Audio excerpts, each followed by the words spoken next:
I learned something the other day which was scientific, but it absolutely fascinated me. So when my boys were young, little boys, and they would hurt themselves, maybe if they've cut themselves open, needed stitches or got sick, um, every time they would be in pain, I used to tell them that that's because all these little men inside their body were running to that spot to fix it. So I had them visualize that there was all these little people inside of their body that was going to that spot where it was cut open and they were putting it back together again. And I mean, at the time, they used to always believe me. I mean, now that they're grown men, we still laugh about it. And if they ring up and say that they've cut themselves or had an accident, I'll say, that's because all those little men in your body are running to that spot. But anyway, I was listening to this scientist that was talking about the cells in our body. And when a mother becomes pregnant, the cells from herself transfer into the fetus. And also the cells from the fetus go into the bloodstream of the mother. So the mother is carrying the cells of that child, and that child is carrying the cells of the mother.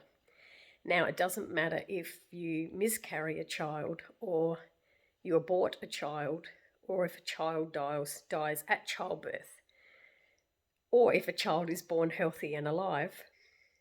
No matter what the situation, that child carries the mother's cells and the mother carries that child's cells for the rest of her life on this earth.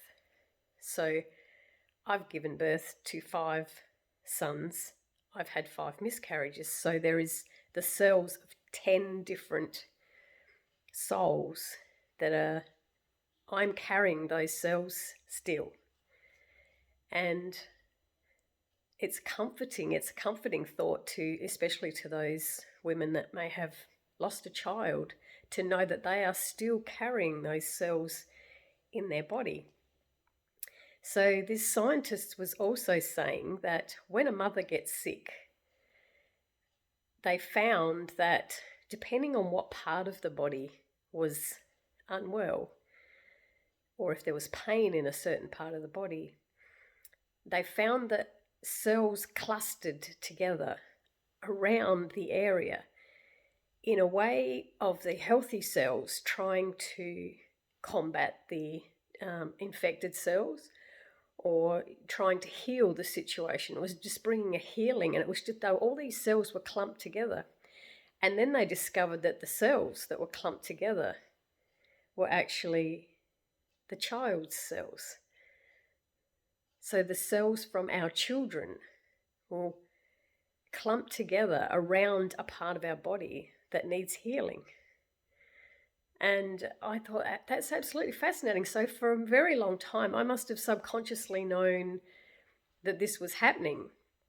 But if I tried to tell a 3-year-old that, when they'd cut their finger and it was stinging and it was pulsing, that pulsing feeling you get, if I had have said to them at the age of 3, oh, that's your cells all clumping together to try to heal that area, it probably wouldn't have made a lot of sense. But I was putting it into a story for them that these little men or these little people inside their body were going to that area with their little, I visualized like with little band-aids or tools that they could use to close the hole over again. And that stuck in their mind by telling them a story like that. It stuck in their mind. So to this day, they are very, very healthy young men. They don't really get sick. And if they do, they get over it quickly. So it's interesting how we instill into our children about disease if we can help children to realize that their own body and their own cells can be constantly healing them. It's a belief that they will carry throughout their life and maybe just prevent a lot of sickness in their adulthood. So such an interesting topic to look into.